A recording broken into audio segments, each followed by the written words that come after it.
వీళ్ళు అధికారంలోకి వచ్చిన ఈ ఏడాది కాలంలో అడుగడుగున రాష్ట్రంలో ఏదో ఒక మూల ప్రతిరోజు ఏదో ఒక అఘాయిత్యం జరుగుతూనే ఉంటుంది. ఏమన్నంటే మాకు మహిళలంటే అపారమైన గౌరవం, మేము మహిళా సంక్షేమం చాలా చేస్తాము, మా ప్రభుత్వం మహిళా సంక్షేమం కోసం మాట్లాడుతాం. వచ్చిందండి జార్మేట అయ్యి మళ్ళీ. ఏమ్మా శ్యామల, గత ప్రభుత్వంలో ఆడవాళ్ళకి సేఫ్టీ ఉండేదా? సంవత్సరం నుంచి ఆడపిల్లలకి సేఫ్టీ లేదా?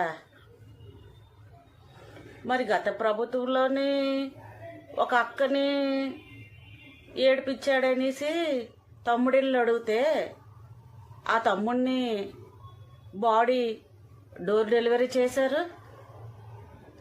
దానికోసం ఏమంటావు? కొన్ని వీడియోస్ పెడతా నాకు చూడు. గత ప్రభుత్వంలో జగన్మోహన్ రెడ్డి గారు మహిళల పట్ల ఎంత శ్రద్ధ చూపించారు, వాళ్ల క్షేమం కోసం, వాళ్ళకి ధైర్యం కల్పించడం కోసం ఏ చట్టాలు తీసుకొచ్చారు, ఏ యాప్లు తీసుకొచ్చారు మనందరికీ తెలుసు. ఆయన రోడ్డు మీదకి వస్తే అరచేతిలో హారతలు ఇచ్చారు.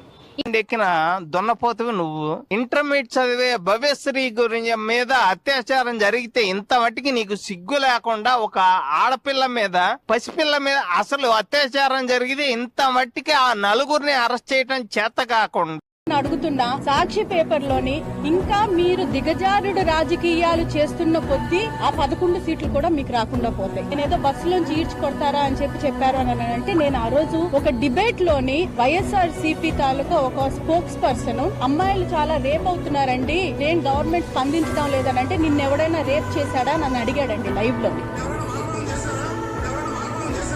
నేను దాని గురించి కంప్లైంట్ ఇస్తే పోలీసులు కంప్లైంట్ తీసుకు.